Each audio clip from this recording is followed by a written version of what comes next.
Good afternoon, ladies and gentlemen. This is the National Intel Report. I'm your host, John Stadtmiller, with you today on this Friday, 27 July 2017. And I just have to do this. I am compelled to do this. Mikey, you got my pot open. Now, I am not, I get hooked just like everybody else does. You're on YouTube and you're watching an important, informative video. And then you see something out of the corner of your eye, you look on a list, oh, that looks interesting. And then you're clicking, and 2 hours later, you're going, what the hell am I still doing here? But every once in a while, something is just uproariously funny. Now, a lot of people, I'm not a stand-up comedian. My God, I would have starved to death years ago. Or maybe not, I don't know. But every once in a while, you understand what comedy is. Comedy is the truth woven in a story, or as they call it, a joke with a punchline. It's got some basis of something you can relate to make it real enough. I had to post it. It's on the site. You got to get the whole visual on this one. I'm only going to play the audio, and you'll get a flavor of this. But it's Bruno Mars on America's Got Talent. And I guess this was May 30th or June 1st or whenever the show date was. Now, the judges are Howie Mandel and, of course, Simon Crowell. And I forgot the white chick's name. She's neither here nor there. But there's this black chick on there that really isn't black. She's got more white in her than black. It just looks like she's white with a good suntan. But she identifies as being black, and her name is Mel. Now, setting this up properly, this Bruno Mars guy, he is a Donald Trump imitator. Now, he's got the height right. He's got the right build. I'm sorry? I'm sorry, he's what?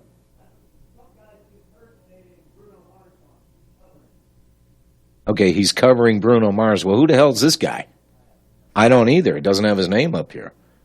It just says, can a singing presidential impersonator win the crowd over with some Bruno Mars tunes? Okay, the tunes. All right, got that. Thank you. And the reaction to this. Now, it's got a little video clip of the presidential motorcade pulling up with the American flags on the front. Secret Service opening up the door. It shows just a leg and a foot when the door's open hitting the ground. And the next image you get, and if you're 20 feet away, you'd swear you were looking at Donald Trump. So he walks into the studios of America's Got Talent. The other competitors there, they're all gaggling around waiting for their turn. And they're whispering each other, and there must be somebody important here. And they don't see the impersonator yet. And all they see is the Secret Service with a thing in their ears and talking into their shirt cuffs and dark glasses on. So when this thing opens up, the stage, there's 4 American flags, of course, with the eagles on them and a gold fringe, just for you people that are paying attention. And out walks this guy with the red power tie on, 4 inches or maybe even more below his belt line, as Donald Trump likes to wear his ties. And this is what happens. Now, before he starts, they usually do shots of the audience and their reaction, before the entertainment starts. And they usually do it when they've got a feeling that this is going to be an abject disaster or whatever. And they'll catch people making comments in the audience. Now, you will hear there's 2 black chicks sitting there. And the one says, this better be good. And what he does, the initial reaction, Simon Crowell's got his head in his hands. Immediately, this Mel, black chick, hits the buzzer. X's him right out. Howie Mandel, of course, doesn't waste the opportunity, being Howie, and funny guy, but liberal as the day is long on June 21st. And what happens here? The audience is divided. You can hear it. When he walks out, it's like some people are cheering. Most of them are booing. And he does two little dance skits. Now, the one is very short. Now, here's this big buildup. I mean, they've got the visual assault hammering their brain. There's Donald Trump, or at least a Donald Trump lookalike. But then he goes into the second part of his routine, and he just slays the crowd. Now, what was obvious to me was simply this. Yes, this is America's Got Talent. Is it a show to change the world? Well, it does, I guess, if you're a performer and you get a contract. Ask Susan Boyle. You know, there was an ugly lady that walked out on stage and just blew everybody away because this 47-year-old woman certainly could not sing. And she was a little tawdry and goofy at the same time. And it's like, okay, let's get this over with. And then she just slays the... And, of course, that goes to our ability to look at something and then judge it on our perception, what we perceive or what we expect from our perception. Now, having set this thing up, you have to go to the website and get the visual on this. The audio is funny as hell to begin with, but more importantly, the reaction between the guest, or I should say the judges, the performer or guest, and the audience. And what occurred to me is simply this. If people would drop their attitudes, and I mean just drop them, wipe the slate clean, fresh day, all my perceptions, all my false perceptions or real or whatever, that was yesterday. What this guy does is he just wipes all of that out and the crowd goes wild. Here's the video clip. This lasts about 5.5 minutes. And it's worth listening to, but go to the website, republicbroadcasting.org, and then watch it, and you'll see exactly what I mean. Ladies and gentlemen, here's the President of the United States, Donald J. Trump. The Eagle has landed. The Eagle has landed. Clear. What's going on? Someone really important must be here. All clear in the holding room. Eyes on the stage, everybody. Eyes on the stage. Copy that.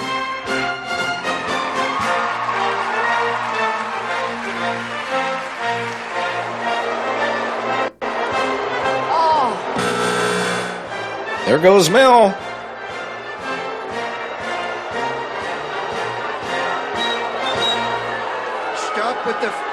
Stop with the fake booze. Okay. Excuse me. Hang on. Can I have your first name? You need to ask, who do I look like? My name is Donald J. Trump. I'm 70 years old. I consider myself a native New Yorker. But presently, I now live in Washington, D.C. Due to work. Here's the delete button on this thing. Most people, they look at Trump, they think he has everything, you know, successful businessman, reality star, president of the United States. But I'm 70 years old. I'm not going to be here forever. I'm trying to make the world a better place and spread a little joy. And that's why I'm here. I voted for you twice. You voted for me 2 times. 2 times. Get a good pic. Who's your cameraman? I don't think about the competition. The world is a beautiful garden, and I want to shine in the sun, in the spotlight. You've got this. You can do it. The President of the United States on America's Got Talent. You don't get better than that. We are going to make America's Got Talent great again. It's going to be huge. Do you think you can win this competition? No, I know I can win it. Hold on. Can I just finish? I am here on a mission of love. It's true. This better be good, or they're going to build a wall around you, and this audience is going to pay for it. Careful how I'll touch you with my hand, you germaphobe. So, go for it. Good luck. Better be good. Mm-hmm. Better be good. Hit it. Players. Moon. Guys, what you trying to do? 24-karat magic in the air. It's a glow so clear. Look out!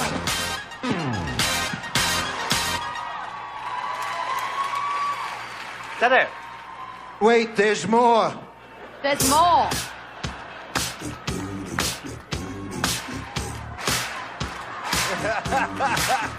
Come on, dance, jump on it. You sexy, then flown it. You freaky, then own it. Don't brag about it, come show me. Come on, dance, jump on it. You sexy, then flown it. Well, it's Saturday night and we're in the spot. Don't believe it, just watch. Come on, uptown, funk you up. Uptown, funk you up. Uptown, funk you up. Uptown, funk you up. Uptown, funk you up. Uptown, funk you up. Uptown, funk you up.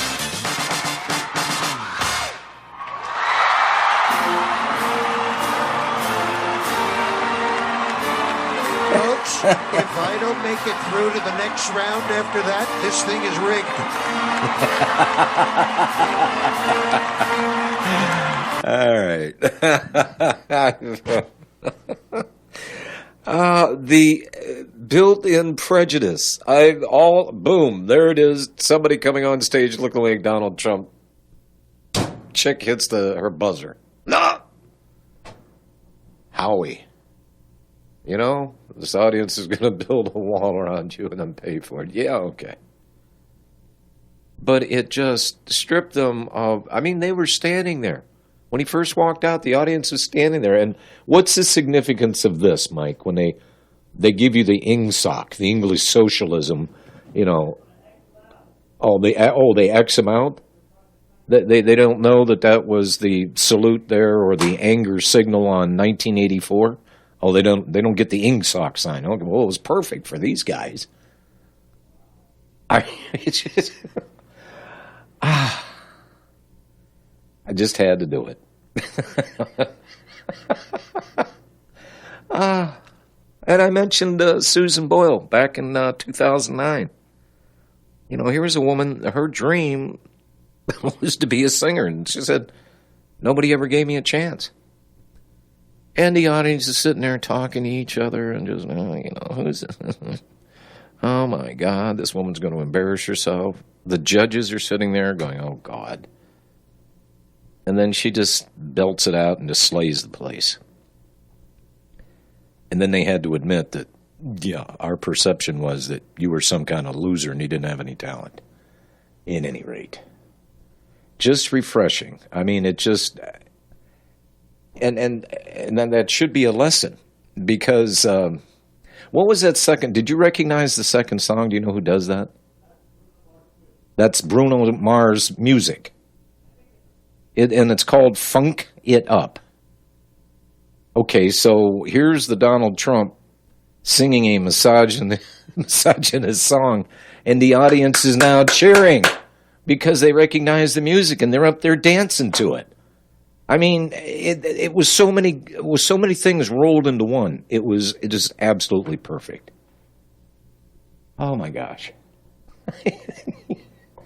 It's an open phone Friday, folks. 800-313-9443. Yesterday, I wanted to get into the story, but I did not have time to do it. And evidently there's a new sheriff in town, and his name's Donald Trump. And he's putting the brakes on funding the anti-Assad forces in Syria.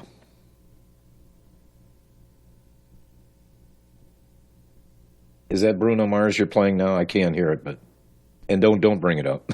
Okay. What's the name of the song? Uptown Funk? Okay. At any rate. All right. Trump then lavished CIA support for moderate anti-Assad forces in Syria. The White House and the CIA have reportedly decided to end a covert operation to arm the so-called moderate Syrian rebels. The U.S. has allegedly pumped $1 billion into training and equipping efforts with questionable outcomes. Well, it's not the outcome, folks. Okay, first of all, thank you. You don't get to move on to the next round.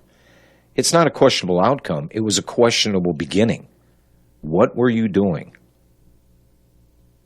You were armoring what you were calling moderates, or people that didn't like Assad because, well, he's killing and gassing and, murdering and peeing on his own people. Oh, that's a horrible man. Oh, and by the way, the mercenaries were in there because they were getting paid well as well.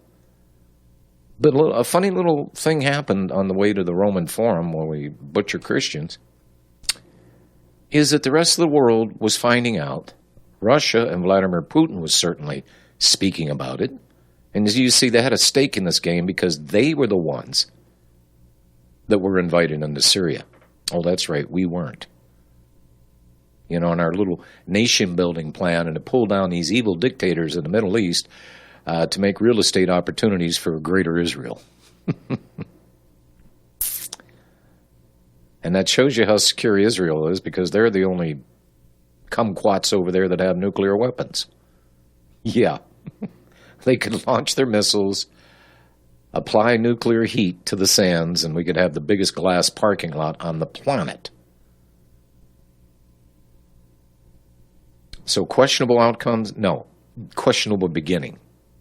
The outcome is good because they're stopping it, but how do you say, excuse me, you need to get out of my way? What do you mean I'm talking to a dead body laying on the ground?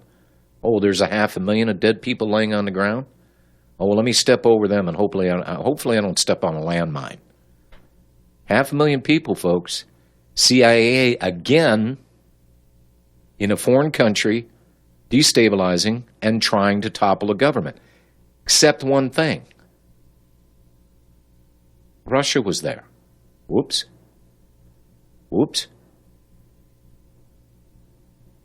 So the world started to find out what was going on. Vladimir Putin and people in Europe paying attention. For those that haven't been convinced that Vladimir Putin, with his elongated vampire fangs, wasn't going to hop over the Russian border and go kill and slay everybody in Europe.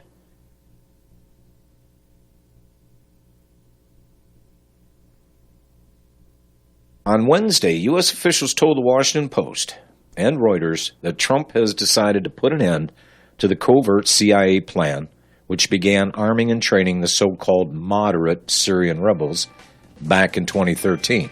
And remember, this was under Mr. Obama's, White House. 800-313-9443, open phone Friday, folks. Don't let Sovereign Man scare you off. He'd been hammering me for a long time. Do not be afraid to call into the program today. I promise I will leave your head intact. The only show in radio history, you open up the phone lines and everybody calls in the last half hour of the show. True statement or not, Mikey? Yeah, it is. He's shaking his head, yes. So, two U.S. officials who spoke on condition of anonymity, of course, with Reuters, said the covert CIA scheme has produced little result. Now, the Washington Post, meanwhile, claimed, based on their sources, that Trump's reported intention to stop arming the rebels is an American president's way of finding common ground with Russia on Syria. No, somebody probably pointed out to him that what you're doing, Mr. President, is illegal, unconstitutional, and just plain wrong. Russians were invited in, Americans weren't. Now, Moscow has always warned against arming the so-called moderate rebel groups in Syria, pointing out that weapons supplied to them often fall into the hands of jihadist groups such as Jabhat and al-Nusra and Islamic State. Now, Rick Sterling, an investigative journalist and a member of the Syria Solidarity Movement, he says, of course, it's been a tremendous waste of money to train rebels who immediately turned weapons over and joined al-Nusra and al-Qaeda. That's what they were supplying in the first place. The money in the training that the CIA has provided has primarily helped Al-Qaeda. Now, here again, let me stop and digress a second. Yeah, it was in there because, why? Well, that's right. Assad was killing his own people. So it became a mistake because the weapons ended up in the hands of Al-Qaeda or al-Nusra, or give it a name, ISIS, ISIL. No. The weapons went directly into their hands, and the money, and the training, all of that. That's what this program was designed to do from the outset. So everybody's got wind of this, and everybody's starting to cock an eyebrow and look, and they've got that questioning look on their face, and all of a sudden, boom, well, looks like we're going to shut this program down. Hey, hello, world, 1953, 64 years ago. What were we doing? What were we doing in Iran? Oh, that's right. Toppling a government. Mossadegh's government. CIA. Over 60 years ago. We're still doing the same damn thing. Only this time, they got caught. Now, Trump's decision to end the CIA program was reportedly taken in consultation with the CIA director, Mike Pompeo, and National Security Advisor, H.R. McMaster, ahead of his meeting with President Vladimir Putin in Hamburg. Earlier this month. No, that's what Merkel is turning Hamburg into, is hamburger. I knew there was a reason why I said that. During the meeting on the sidelines of the G20 summit, now Trump and Putin reached a ceasefire agreement for southwest Syria. Now, the scrapping of the CIA's Timber Sycamore program, and there's the name. They're revealing a CIA operation. I'm sorry, Mr. Pompeo, you're the director of the CIA. You didn't authorize that. You just showed up. This happened in 2013. But it's on your watch that your agency was doing something very, very illegal. Very illegal. So this Timber Sycamore program was not a precondition for the ceasefire negotiation, the scrapping of the CIA's Timber Sycamore program. Now, without sharing the details of the program's demise, the unnamed U.S. officials claimed that Timber Sycamore would be phased out over a period of months. And the Washington Post reported that the decision to end the operation is being supported by the Jordanians, where some of the CIA training has been taking place. Folks, this is unprecedented. People admitting that this is actually a CIA program to destabilize and bring down Assad. Well, kind of admitting. Varied U.S. arms and training strategies to bolster rebel groups in Syria under the Obama administration have been notoriously underwhelming. No, it wasn't underwhelming at all. It was a great success. 500,000 dead people. What the hell else do we do in the Middle East? Build mosque and sing Kumbaya? So Rick in Ohio made his crib notes with disappearing ink. His notes disappeared, so he dropped off the phones. Okay. Betty in North Carolina. Hello, Betty. Well, who do I have here now? Hinckley's program this morning, and he was talking about the founding fathers and our documents on what to be a free man was required. And he used the three words religion, morality, and virtue. And to try and teach that to our generation, you're going to have to found other words than religion, because that could be any one of 7 religions, and morality could be derived from any one of those 7 religions. And I assume virtue would be to implement them with integrity. Can you come up with a better 3 than supposedly what our founding fathers based our Constitution on, and a free person? Common sense. Get your hands off my itty bitty. And doesn't work. What's that? Well, that doesn't work with young children. Pay attention, or I'll take your your iPhone away Put from you in you. the corner. Yeah, I'll give you a timeout without any electronic distraction. Right. No, that's perfect. No, nothing I can add to that one. Well, I'm criticizing it. I'm not commending it because... Why are you criticizing take it? any one of 7 religions Yeah, but okay. and derive your morality. Okay, but from any one whoa, or Betty, combination. hold on, dear. In 1776, we didn't have 8 religions. Okay, and okay, right. if you're bringing this up to current day, did he bring this? Did Chris Hinckley bring this up? No, he left it with the founding fathers. Okay, well, okay, No. that's your addition, and that's your question. Yes. Okay, well, there's no short answer to that. One would be to restore real education to the schools, not this babysitting and propagandizing outfit that we pay tax dollars for. That would be a start. That has to be reversed. So these kids, the human mind is really a great thing. It's real inventive. Most people are pretty quick.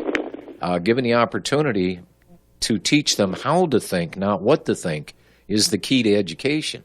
So there's a whole lot that has to be rescinded or backed off from, Betty, in order for them to understand that question. Here's the better question. Who in the hell are their parents? And why aren't they paying attention? Or are they just as gone as their kids? I think we're going to have to end up being confrontive to people who use religions and morality and they don't identify it as biblical. Well, that again. Okay. Well, Betty, appreciate the call. All right. Thank you. Bye-bye. I don't know what else to add to that. I really don't. Rick's back. Hello, Rick. Yeah, it dropped somehow. Oh, okay. We didn't. Hi, we John. didn't do it. I crack up sometimes. Like Wednesday, you had a caller, and he wanted to know when you're going to have Gerald on, and it's like, dude, don't you know that when Gerald was on Thursday, it was the 3rd time he's been on in 6 weeks? And anyway, but it seems like some people just like to get under your craw. Well, so I didn't do a very good job yesterday on what I'm attracted to about RBN. And what I'm attracted to is the diversity and the open-mindedness. And when I woke up, I told that story yesterday, and I was hungry for knowledge, and it just so happens that I had been downsized. I had no job. I had nothing but time. So, I was doing all this stuff. And I eventually understood that Alex was blocking certain topics and that some of your hosts were willing to talk about things that I was convinced that had merit. Mm. And I even used to listen to a guy, I think you got rid of him as a host because he wouldn't change his music. But I'm kind of kidding here. But anyway, John, it's what I like about your network. And when you're hungry, you wake up and you go, oh no, everything I knew was wrong. And then 6 months later, it's like, wow, everything I thought I knew is wrong. The Titanic wasn't the Titanic. The Federal Reserve isn't federal. Smedley Butler. Wait a minute. Did I miss something? Was the Titanic really the Lusitania? No, the Titanic was the Titanic. No, there's a conspiracy that the Titanic, I think, was the Olympic. No, that was actually, there were 2 ships that were built, and the other one was the Olympic. Yeah, there were 2 that were and they said the Olympic was the one that's no. If you notice the dives that were made on the Titanic, and this was many years ago before the rusticles and the degradation of that ship sitting 12,000 feet below the ocean surface, you could actually read Titanic on the ship itself. So unless somebody went down there at 12,000 feet, got a paintbrush out with a little palette and repainted the name Titanic on it, no, that pretty much shot that theory right there. Well, there's YouTube, and it shows that one of the letters came off, and it was Rick. Okay. It's horse manure. Okay. All right. All right. John Tudor, didn't they kill John Tudor on the Titanic? I don't know. Did they? I only saw the movie. I wasn't there. I didn't write the script. Well, I don't know. It was my understanding there was one really rich person that was on the Titanic, and he was anti-globalist. And that was one of the things that they took care of when the Titanic. So and Rick, I'm not chastising you here, but the reason why they sunk the Titanic because there was one anti-globalist on board. No. Oh, okay. They did it. I think it was the other ship, and that they did a switch-o, and so they did it for their insurance because they had already damaged the other ship, and then they got the insurance for the supposed real ship. That's my thought. It may not be so. Well, I don't know. Not everybody went down with a ship. I think 700 people survived, and I think they would have known what ship they got on. Now, if you're now hold on, if you brought this subject up, right? Now, if you're saying here that they redid the Olympic at dock to make it look like the Titanic. No, that was its maiden voyage, and people were following that thing around like a puppy dog follows its new owner. So it would have been real hard, I think, to switch it out. I could be wrong. The Earth could be flat, but I'm just saying. Well, that's another argument. I don't want to talk about that. Well, I'm glad. but anyway, I used to, and I don't, the person that used to be on at 8, I don't miss him at all, but whoever that guy was, the Ranger or whatever, I used to love listening to that older guy, and like I said, I became a staunch 9/11 truther for several years, handed out as many DVDs as I could, and then I was convinced that our Columbus 9/11 truth movement was co-opted, and lo and behold, 2 or 3 years later, the girl that came in and took it over, she hooks up with some new man that's running for some political office. It was pretty obvious. Well, pretty obvious. Stuff like that happens all the time. Don't let it bother you. Because if there's anything good in this country left, the corruptors will try to corrupt it. All right, Rick, thanks for the call. All right. Bye. Yeah, I was asked, how come you don't do any, there's an eclectic audience out there, and you could garner more people into your audience by doing stories on UFOs and crop circles. Now that was the funniest thing I think I've ever heard in regards to radio. Andy in Texas. Hello, Andy. Hey, John. First, I just want to commend you on finding America's Got Talent's best talent in Donald Trump. That was an amazing video. Did you go to the website and watch it? I did go to the website and watch it, but you didn't have 2 days ago's episode up. He did it again. Oh, I was not aware. Yeah, he's dancing to Backstreet. He does the Backstreet Boys music, 2 songs. And not only, they grouped all these people up, and he was one of 3 different acts that they grouped together. And he's on to the live studio audience. He's on to the live shows. The guy nailed it. This guy is hilarious. I love every bit of it. And even the people like Howie and the other gal that was on there that just didn't get it, just the guttural reaction to it was just absolutely not. Well, what is it? It's an entertainment forum. Did they actually think that was Donald Trump and he was going to give a political speech? It was, and then they got it. It was the audience reaction once they saw something they liked. Then all of a sudden they liked the guy doing the skit. And I'm thinking, Well, I think what they got was, this is going to get us some ratings, because he won over a booing audience from the first act. The second act, they were just in awe, but they knew something was going to happen. And he uses the mannerisms and whatnot that Donald Trump would use in all of his music stuff. And his voice really isn't all that bad. But they just looked at this and said, they know America is high on Trump right now. And despite all this stuff that we're hearing, people are high on Trump right now. This is a ratings expo. This guy might win America's America's Got Talent just for the ratings they might get. I don't know. We'll see. All right, Rick. Hey, thanks for your call. Thank you. All right. Oh, boy.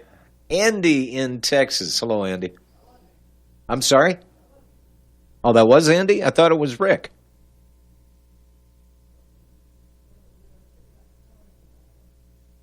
Well, you're sitting there instructing me live on air here.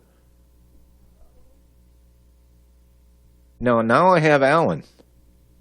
But see, it didn't update, so I called the guy the wrong name. Don't give me the palms up in the no-necker.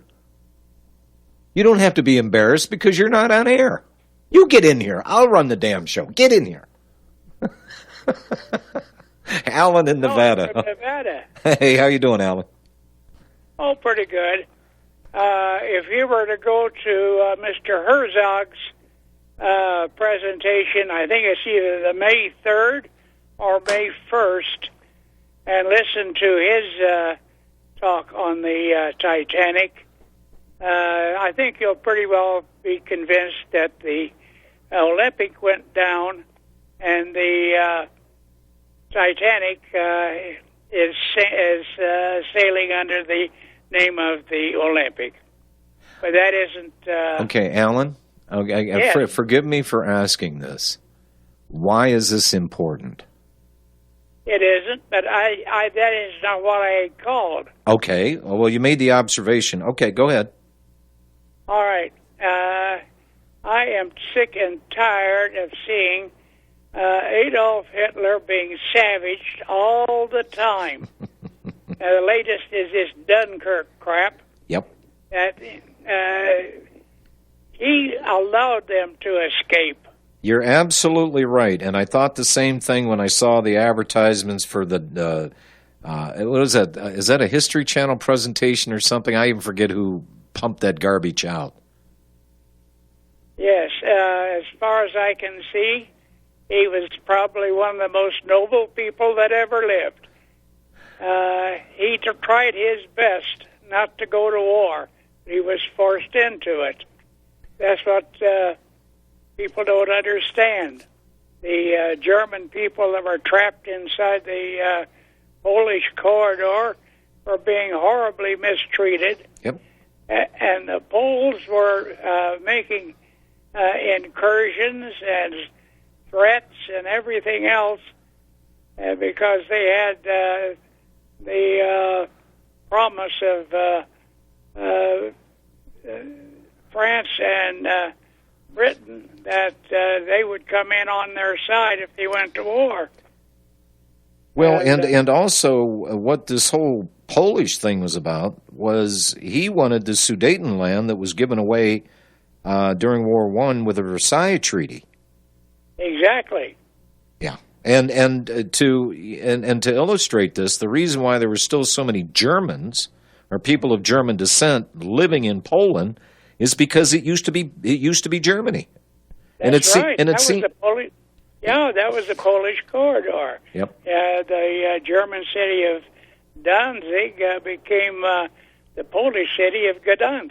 Yep. And I'll tell you what, I don't know how many people, I've never repeatedly asked the listeners when they call in, but I wonder how many people actually took the time to watch the 6-hour presentation, Adolf Hitler, the greatest story never told. Because in that, I would say there's it's a little bit of politicization and rah-rah for Adolf Hitler. I don't think any man that has been on the face of this planet running a country is all that. I mean, they're still human beings. And I'm not equating any of our founders or anything with Adolf Hitler, of course. But Germany had to be destroyed. I mean, they were talking about this in the early 30s. And if you look who the voices were inside the United States, the newly fledgling Communist Party here was the one that was asking for Hitler, when he became chancellor, Germany has to be destroyed. They have to be destroyed. And more people, Alan, are coming out and saying that, you know what happened after World War II, forget the German soldiers that were in captivity. they had Germans, regular German citizens in captivity and starved them to death. You know, they weren't done making their mark and putting their boot in the face of the German people. And I don't know how many people, Alan, understand what happened with Germany, what happened with the Kaiser, what happened with the economy. Adolf Hitler comes in, looks the situation over, identifies where the rot in society is coming from, where the manipulation and the middlemen have crept into his country, taking over the banking, and just literally gutted and destroyed, or tried to destroy, that country. And the creative ways he came up with to turn that country around was nothing short of amazing. So they call it the German miracle. Yep. All right, Alan, I got a break here. I'm up against the break, but I appreciate your call. And again, have you guys out there ever watched Adolf Hitler, the Greatest Story Never Told? I'm telling you, you will be astounded. The true histories that you're not allowed to know through the communist filtered media. Can we say that? And I'm shocked that people were calling in, and they don't ever call into the show, but they call into you to tell you how sorry they am that I'm so mean to you. Oh, my God. Boo-hoo. They just have no idea that you deserve every bit of it. Jim in Kansas. Hello, Jim. Do you remember what was going on 50 years ago today? Oh crap! I don't remember what I ate for dinner last night. In the Detroit area. Oh yeah. From around that area. Oh yeah. Yeah. Well, anyway, I just got through watching with the sound off while I was listening to you, the documentary about what a wonderful city that is and everything, and how maybe you should go back there and kind of add your expertise. Well, that thing about Dunkirk, I think, is one of those big screen productions. It's not just a History Channel thing. Okay, well, and, you know, the British, they were being mowed down as they stood helpless on the beach. Oh, bull. Oh, man. Well, anyway, Deanna Spingola, she wrote 3 books and gave them all the same name to add to the confusion. And then one of the volumes shows, I forget the subtitle was different on all of them, but Hitler had a banking system, or the Germans had a banking system that was recirculating that money instead of skimming it all off like they do in this country, and they were having like real economic growth. Well, no, it was a government issued script. It wasn't even really right. It wasn't being anyway. It was like more like a credit where you got your EBT card recharged. Right, and she's got quotes in there of these big shot members of that tribe saying that this guy back in 1937 that we've got to get rid of this guy. Oh, it was even before that, Jim. They were banging the drums to get rid of Hitler, even before. Even before he got to the chancellery. Right. Yeah. Anyway, but I think Judana should have more economists and bankers or people, CPAs and stuff, that really understand this number crunching. Because when it all gets down to that time, it's all debits and credits. All right. Well, I appreciate the call today. Thank you, Jim. I love Detroit. Yeah, bye. All right. Yeah, I mean, Detroit used to be a great city, folks. I mean, that's why from time to time, the train station up there, that was just an absolute architectural wonder just to even look at, has fallen into disrepair. People have tried to go in and purchase the property in hopes one day to rehabilitate it. I myself, I've seen enough of the inside of that building. That entire building could be rehabbed and it'd make one hell of a hotel.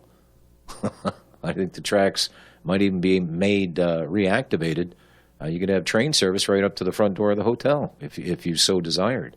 But Detroit was a great city, a great industrial base. It was growing, and look at it now. I mean, wow. Tell John, I don't understand this. Tell John, Alabama. What? Open up your mic, Mike. Yeah, I had the feed down from the earlier show, so when I was putting callers on air in the queue, they weren't getting that computer feed, so they thought they were being dropped, and John in Alabama hung up. And okay. Tell John in Alabama we had the feed turned down, so He dropped? Okay, so... He thought he was dropped, so just call back. Well, how do you know he thought he was dropped if he hasn't called back? Are you a mind reader now? Are you a mind reader now? Well, figure out a way to pay the bills for this network, since you're some great brain. I think it's funny that people think I'm mean to you. I think that's hilarious. At any rate, second hour coming up. Open phone Friday. Don't wait the last 20 minutes to call in. 313-9443. 21st day of July 2017. If you forgot where you're at, who you're listening to, my name is John Stadtmiller. Been hosting this show for so many years. Larry in Washington. Hello, Larry. What's on your mind today? John, a couple questions I'd like to ask you. Sure. Since I've known you watched that about Adolf Hitler, do you believe basically, other than, little propaganda? Oh, yeah. Do you believe the essence of, hold on, I got to turn you off.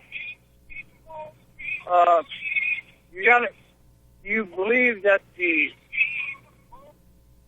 Germans only invaded Poland because of the continuous massacre, degradation of the Germans, that he finally got up? Or do you believe that they put a Polish Jew in some kind of uniform, shot him, and it started the war?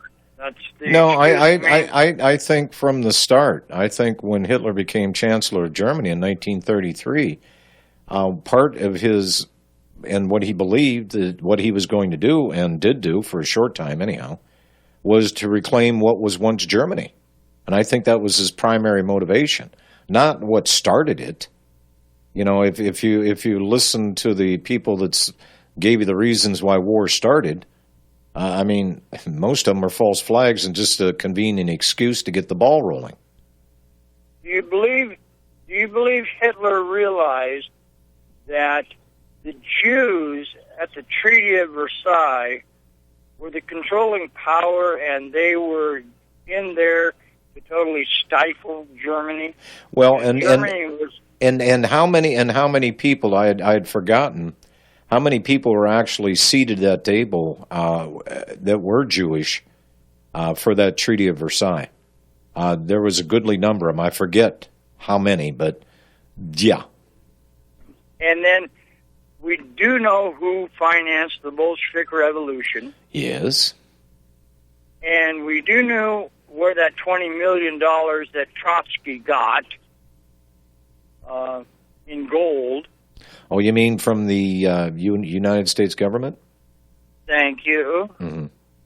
And then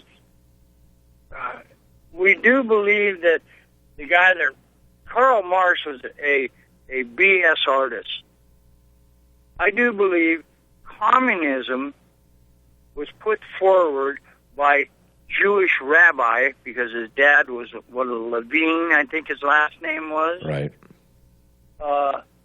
That it was put together as a counter of capitalism, so you'll have this perpetual war. I do believe that was necessary because the desired result didn't happen after the Great War, the First World War. Germany was on its knees for quite a number of years after that, into the 30s, but then the bankers had their way with just about every other industrialized nation. Most of the planet was in the so-called Depression, so it was like a double whammy on Germany. But then they started to rebuild, and then, to everybody's surprise, started to rearm, and it was like, holy mackerel. But no, the essence of what you're driving at here, Larry, Hitler was it was necessary in order to have World War II, or as I always say, World War I Part 2. We tried to bring in the League of Nations. They tried it. It did not work. So let's have another war, and let's see if we can cause enough death and confusion and bankruptcy and chaos and mayhem and stinking funeral pyres, and let's see if it takes hold this time.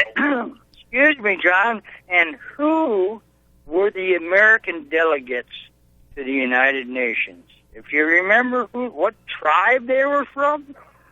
Well, I'm sure they were just there paying homage to their communist friend that was the head of the United Nations.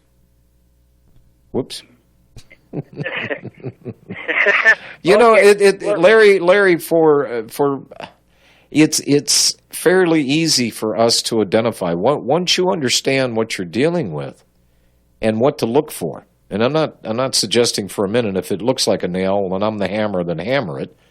But isn't it amazing that once you start to find out who the movers and the shakers were behind this, they all stick out like purple thumbs, like sore thumbs. But to everybody, I tried to research this into what are the major reasons of the fall of the Roman Empire. They had their armies all over the world. They wanted to bring back tribute. Well, we don't even bring back tribute. And the debauchement of the currency. And and let's not forget, Rome fell from the inside, from the rot, from the... Cicero said it. Yes. Cicero said about a traitor. And we got a whole hell of a lot sitting in Congress. I'm afeared you're right. You're absolutely right. And there was a Jewish court reporter back in Chicago named Sherman Skolnick. I remember Sherman. Okay. And I mean, he was in the spotlight before it became American Free Press. And he would talk about so much corruption within Congress. Then he come out one time, I think it was on Tom Valentine's show, that he said up to 75% of your congressmen are blackmail. You know, you can... Now, and excuse me, Larry, excuse me for throwing... Sorry. No, that's okay. I don't know if you can hear me. And before, you're absolutely right, before the Spotlight reformed and called itself the AFP, them sitting there directly in Washington, D.C. was always a threat to the criminals in Washington, D.C. because they're right there in the middle of it. They had their contacts. They would have their conversations. They would literally were the boots on the ground in the enemy territory, the enemy camp over there, and they were a danger to them. Well, lo and behold, you know, they dared start talking about the Jewish influence and AIPAC and things of that nature. Well, they got to be anti-Semites. Well, wait a minute here. Which is it? You know, I am just thoroughly amazed. And they steal. And here's the thing, Larry. They can still fool some of the people some of the time, or most of the people all the time. Because the general public has been spoon-fed the pablum. And it's been controlled for so many years, and those varied interests were always protected. Always protected. Yeah. My ex-wife is German, and her mother came over from Germany in '54. And we have talked about, you know, Hitler. And she's saying that there are so many similarities in this military. I mean, you can basically understand what she's saying with such a heavy accent. But we are going in hell-bent on a police state that is sooner or later, and I heard somebody on not your program, somebody else's program on your station, talk about the armament that is being dumped in Chicago. That was me, Larry. Oh, man, I'm sorry. That's okay. And Larry, just to make this correction for the 995th time, We are not a radio station. A radio station is what you'll see driving down the highway with that big tall tower with the red light blinking at the top. That's a radio station. We're a radio network. No, it's taken years to try to get people to understand that. They keep calling it a radio station. And it's not. It's the network. It is a network. Because we produce the 32 different talk show hosts. People like Michael do this every single day. They bring them in, various means, Skype, whatever else. We produce the programming and put it out on the airways. Sometimes it ends up on a radio station, but generally... Oh, wow, okay. Yeah, generally they're ours, because the type of programming we do here, the American people, I guess, are not ready to hear the truth. John, years ago, in the 90s, I got me and another friend of mine, a blind Marine from Vietnam, and another guy gathering signatures to get one of our talk show programs here in Everett, Washington, to host Tom Valentine. Well, that didn't last too long because it's controversial. That's when Randy Weaver was in the circuit of talking about what happened to him. And it didn't last too long. And I could imagine radio stations probably look at their advertisers, and if you start saying something about Israel, there's a lot of pressure to bear. Well, as I said, when I was on that other network and my voice was being heard in Washington, D.C., Orrin Hatch was literally knocking on his neighbor's doors going, and the owner of the station happened to be Orrin Hatch's neighbor when he was, in Washington, D.C. He had his own residence there as well. He's knocking on the guy's door going, "Do you know what's playing on your radio station?" He goes, "Yeah, I know. I put it up." And he said, Orrin Hatch asked him, he said, "What the hell do you think you're doing?" Well, he was doing radio, but it wasn't their brand of radio. Because us serfs out here are not supposed to know that they're the kings and we're the serfs and the slaves. John, I have to ask you a question about some historical event that supposedly happened. A editor for one of the papers in New York back in the late 19th century, early 20th century, named John Swanton, made a comment about the press, that he said, we're nothing more than prostitutes and we're paid a daily wage or whatever. Oh, yeah. That was at, wasn't that at the New York Press Club? Swinton was his name, I think. Not Swanton, Swinton. Yeah. Well, then you do understand what I'm talking about. Yes, I do. If they controlled it back then, which I do believe, that it came right out of the learned book of the Elders of Zion about controlling the press, that you talked about people not understanding. I've tried to expand upon that and said, there's a big picture out there. You don't even see the picture, let alone the pieces where I see the pixels. Yeah, well, no. See, and that, my dear friend, that, Larry, is what happens. This is why I've always referred to it, and people didn't quite understand what I was saying. That there will come a day that your understanding will be great enough that you'll be able to watch the images on your TV because you'll be able to turn down the volume and see exactly what's going on. Larry, thank you for your call. Harvey in Pennsylvania. John. Harvey. Why, I got one correction for you and one statement. Okay. Short. All right. Correction is, about a week ago you said, beware of those who call themselves Jews and are not. The correction is, the correct transcribing out of the Hebrew for that word is not Jews, it's Judean. Beware of those who call themselves Judean and are not. And the ones that do that are the Jews. They are not of the 12 tribes of Judea. All right. And your statement? The statement is to all the people out there that are listening, If you want to help this country, you got $1 bills, 5s, 10s, 20s on the fringe, white fringe of that bill. You write republicbroadcasting.org, and you also put on www.rt.com.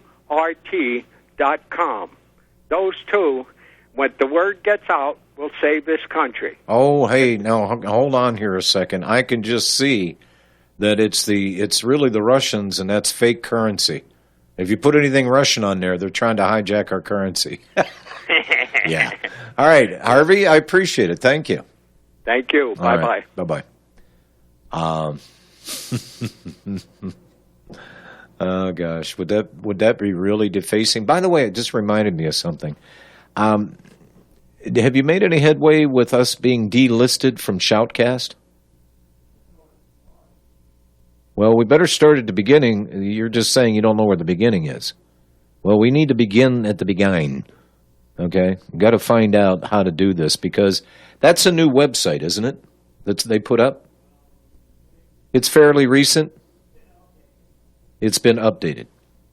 Okay, then we magically got delisted from Shoutcast, even though, well, we're now using Samcast. We were using Shoutcast before. We're using Samcast. I wonder if that's the reason why we were dropped. I don't know, but have you found a way to register us?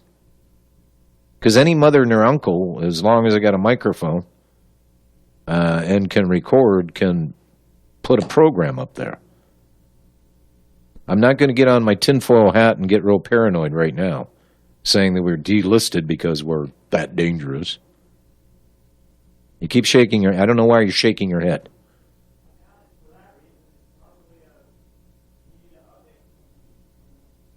Okay, well, we need to find out. Until we find out, this is a daily thing. We need to find out why. And we need to list ourselves back up there.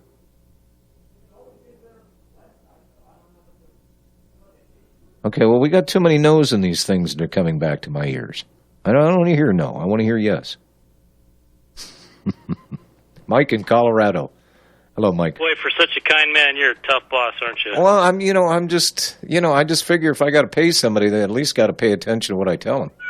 So I was listening to you earlier, first hour, and I was thinking about the amazing job you've done with education and history, and probably have helped more minds, you, your staff, and all of your hosts, to actually understand where the heck we are.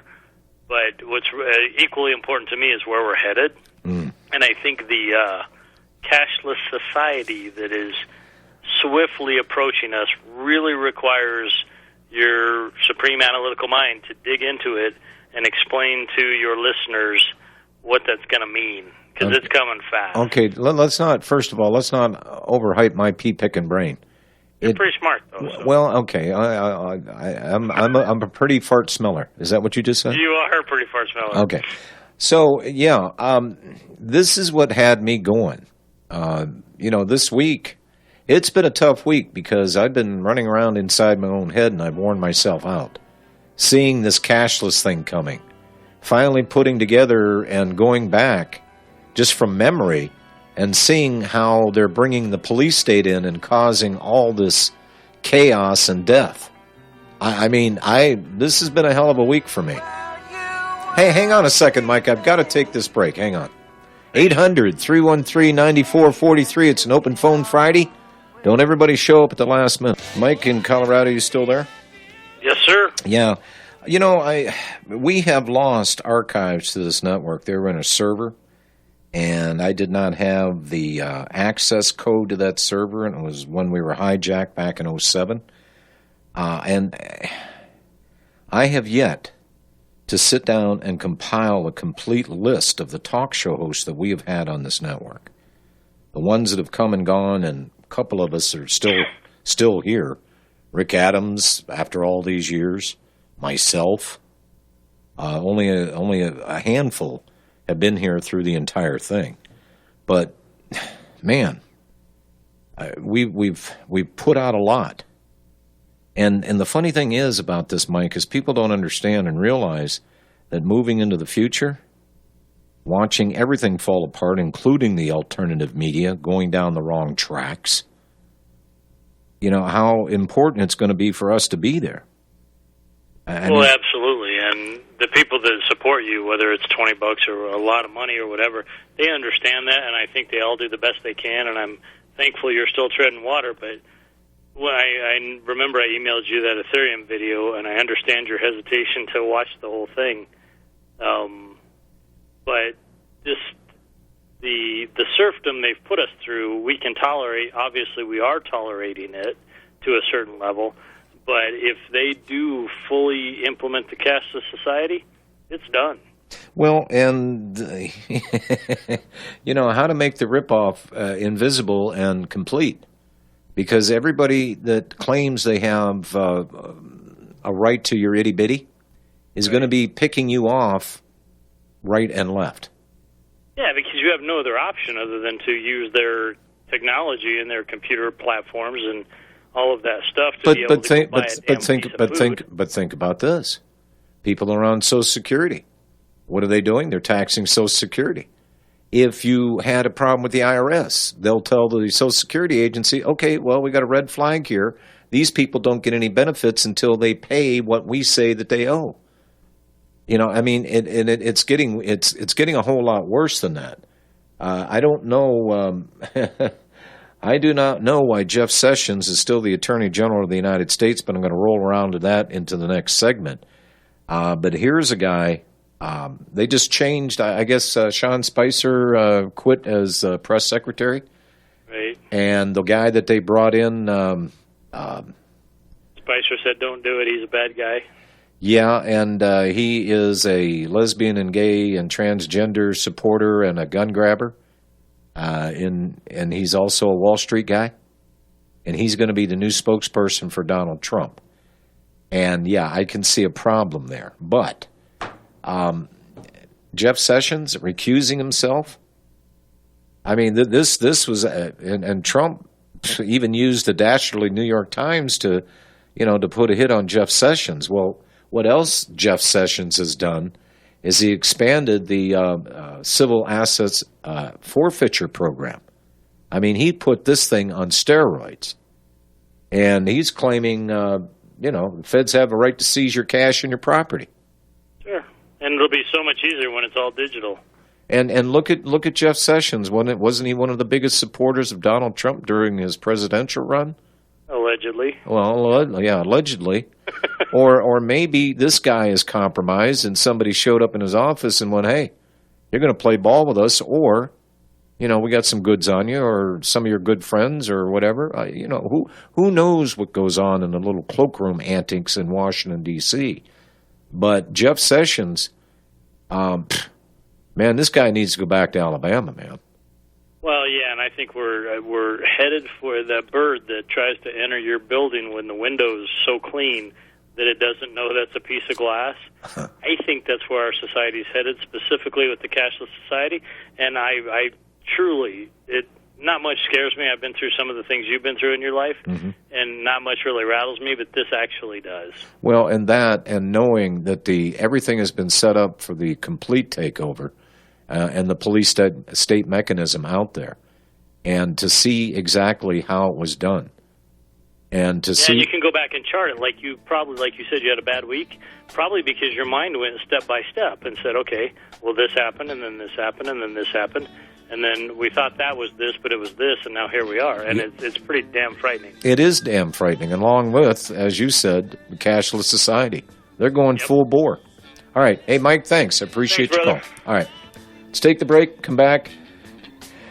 Jeffy Sessions expands the controversial federal civil asset forfeiture. It's not controversial, it's illegal. He expands the controversial federal civil asset forfeiture program. He hasn't yet sent the federal agents into the ever-growing number of states. Let's say, for instance, legalized medical or recreational marijuana, but Attorney General Jeffy Sessions is becoming the kind of a law enforcement officer that criminal justice reformers feared that he would be from the start. On Wednesday, Scaramanga, by the way, that's the new press secretary. I was thinking it was Scaramanga with the third nipple. But anyhow, on Wednesday, Sessions declared that civil asset forfeiture was back. It didn't go anywhere, mind you. A controversial process in which police can not only seize property like cars and cash, your house, grandma, anybody that they suspect are connected to a crime, but profit from it as well. Now, that was restricted at the federal level by former Obama Attorney General Eric Holder. Yeah. Now, under Sessions, no matter what the state law says, quoting, under the Attorney General's order, the federal adoption of all types of assets seized lawfully by state or local law enforcement under their respective state laws is authorized whenever the conduct giving rise to the seizure violates federal law. Whew. Boy, is that some Orwellian doublespeak. Now, Session claims that law enforcement is going to prioritize their assets associated with violent drug crimes, but there is no reason why police won't just go back to using the drug war to buy their department's new toys, as they've been doing for the past 30, 40 years. A decade ago, only a handful of astute people realized that this confusing-sounding policy was really a scam. Today, that knowledge has spread, helped along by the fun facts like more money was taken through asset forfeiture in 2014 than the burglars out there apparently stole, some $5 billion total. Now, those startling numbers, along with the desire to see police cleaned up in general, has made forfeiture reform popular indeed, with 84% of Americans now saying they want to see the practice ended altogether. It was Holder who put up a few tepid safeguards and restricted some of the aspects of the federal money pot called equitable sharing. Now, this happened because the gradual movement towards justice reform on both sides of the aisle over the last 10 years. You had to get out a microscope to see it. Now, until Sessions, he put the brakes on this day before yesterday. He told law enforcement officials that asset forfeiture is a key tool. He detailed how wonderful and vital it has become. In part, it helps return property to the victims of crime. Really? Well, does it really? Since when is the U.S. justice system more about restitution than punishment? Now, I will add at this point, it helps return property to the victims of crime. No, it doesn't. It goes into the pockets. 80%, government takes its skim. But 80% of this is turned over to law enforcement. What do you think that they're doing? Walking up and down the streets going, oh, Mrs. Jones lives at such and such street. We have a bag full of money. We're going to go return this. I don't think so. Well, hang on, folks. Sessions continued. Civil asset forfeiture takes the material support of the criminals and instead makes it the material support of law enforcement. Well, okay, that sounds a little bit better, doesn't it? But the core objection to what most people have is not that the money from criminals is transferred to police. The fundamental problem is taking money and property from people who haven't been convicted of a crime or even charged in some cases. Now, imagine, folks, you got the highway robbers out there. They know damn right well they pull you over, you got a load of cash on you, and go, okay, well, that's got to be illegally obtained. I'm just going to take it. You're not charged. You're not charged with anything. You know, that would have to come under the probable cause, which a lot of these cops don't even have probable cause to even pull you over in the first place. Unless, of course, they're running your plate for you just driving down the road doing nothing. Or pulled up at a stoplight and the guy's sitting. You ever watch the cops sitting at lights? They're just sitting there just on the computer running everybody's plates. And they'll usually follow you around until something pops up, and then they light you up and they pull you over. But of course, if you got some of that civil asset forfeiture cash, you can go out there and buy the cop cars that automatically scan the plates. Oh boy, isn't technology great?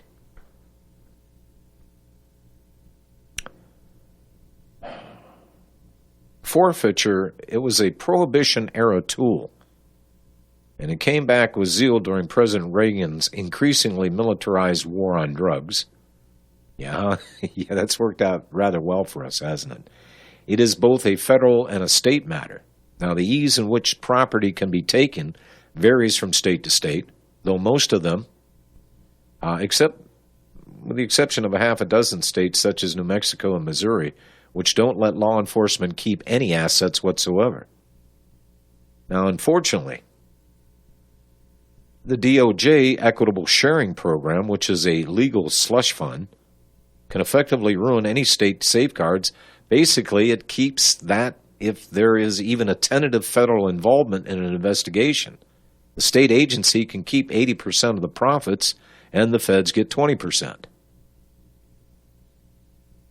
In his statement, Sessions defended the process. He used the fact that 4 out of 5 administrative civil asset forfeitures filed by the federal law enforcement agencies were never challenged in court, as proof of the system is working well. The fact is that it costs money to take someone, not just someone, the federal government, to court to prove that your money is your money takes time and effort. And yes, a drug dealer might be carrying $15,000 in cash.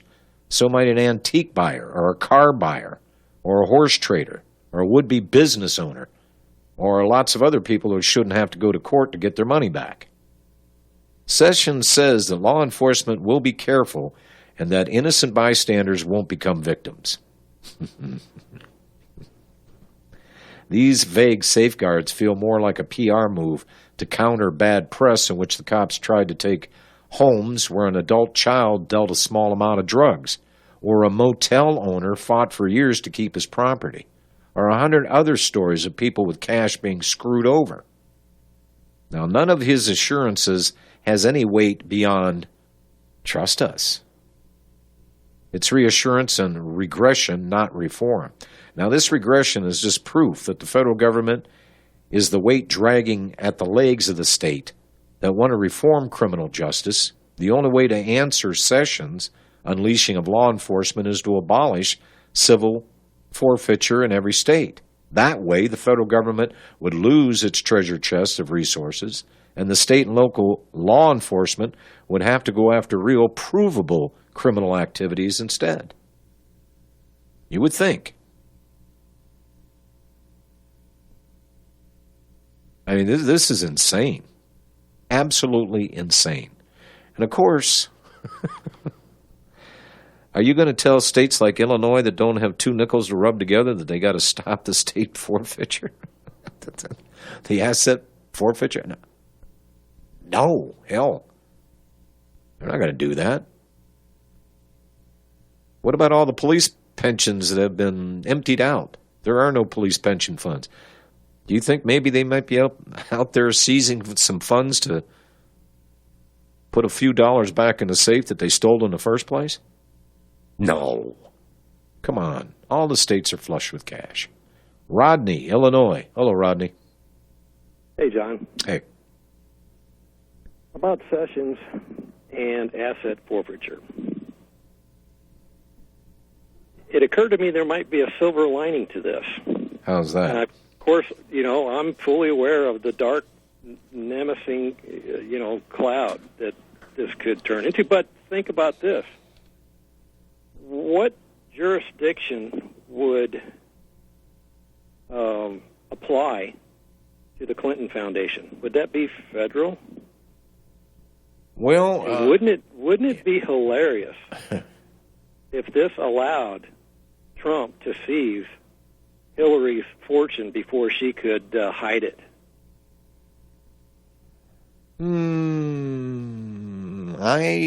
On that subject, I know it's a stretch. No, it is a stretch, and I'm thinking about Jeff Sessions, recusing himself and getting the hell out of the way, and Mueller pops up, Comey's best bud and pal, and now Mueller is going everywhere outside of normal channels to try to get an investigation going to hang Trump. And Trump looking at Sessions and going, you know what? Just when I needed you the most. I think they made a song like that one time, just when I needed you the most. And there he does. What's he do? He recuses himself to have anything to do with it. And his claim is, well, I didn't want to make it look like I was defending or I was partial. No, if you just did an honest job as an attorney general, and no matter what you turned up, there it is. We're not saying that you're, anything like Eric Holder or any other clown that's been holding that office down. But I don't know if even Sessions did this with the President of the United States blessing or not. I don't even know. But you mean his recusal or this asset forfeiture thing? Well, I know how much Donald Trump wanted to help law enforcement out there, and what I'm saying is, I don't know if Sessions did this with Trump's blessing or not. I can't help you there. I can't either. I'm still searching. I can find no connection. But here's the question, and you brought it up, Rodney. What is Jeff Sessions doing about Hillary Clinton and the Clinton Foundation? Man, we're here in Central Texas, and I can smell that stench coming out of Washington, D.C. down here. Oh, my gosh, you were reading my mind. The very word stench was,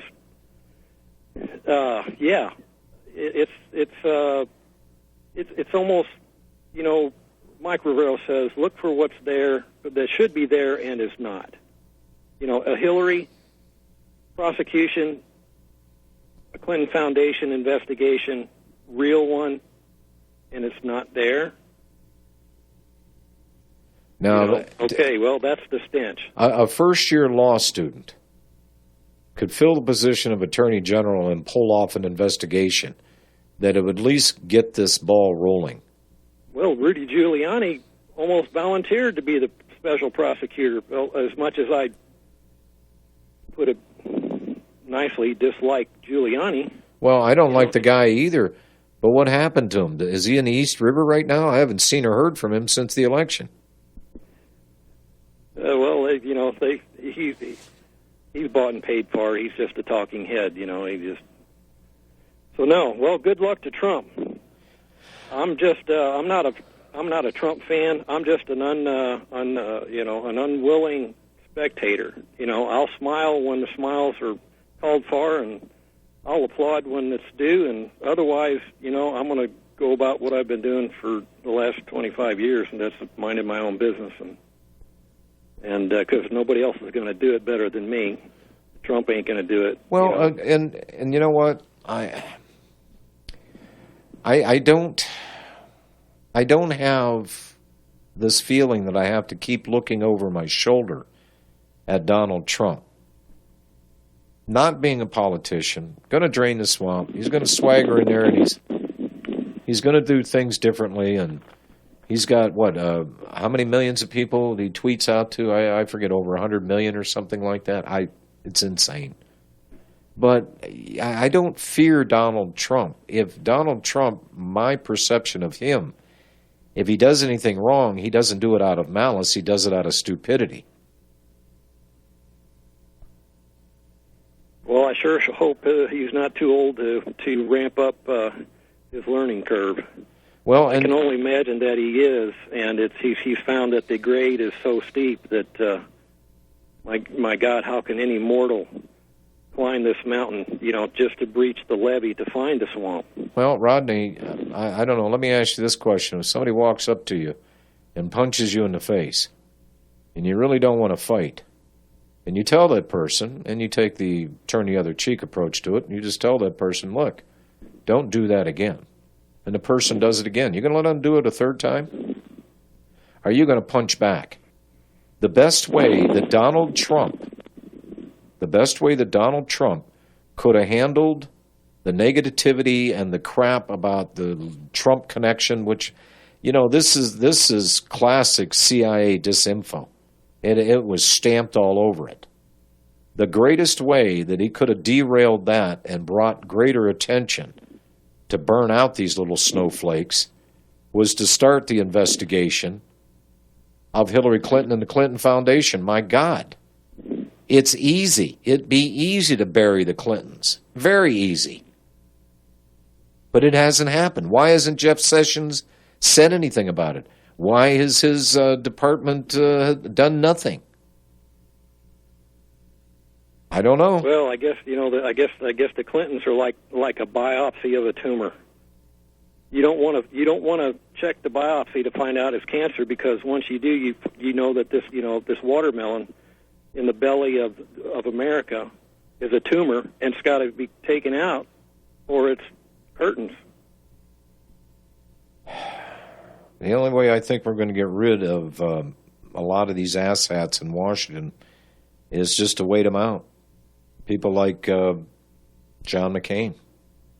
You know, I have not been a fan of John McCain, the neocon. I really, really don't like this guy. Can't say that I hate him. You know, I would much rather see the guy in jail for the rest of his life for the treasonous acts that he's done, rather than suffer horribly dying from cancer. But either way, this guy's out of here. But I don't think, Rodney, we have the luxury of time to wait till we get, reform on voting, or how long you can stay in office, or whatever. You know, Trump was serious about draining the swamp. He had his pet targets he was going to go after. But this whole thing, this resistance, you're not my president, you're not this, you're not that. Oh, it was the Russian collusion. Oh, you tried to steal the election. No, and you and I know the reasons why Donald Trump was elected. I don't fear Donald Trump. I sometimes question his ability to lead, or to be the guy that we had all in our minds envisioned that he might be, but maybe not actually is. But Trump, let me put it to you this way. Trump is half good and half bad. Could you say the same of Hillary Clinton? I certainly couldn't. I couldn't either. Rodney, I thank you for your call.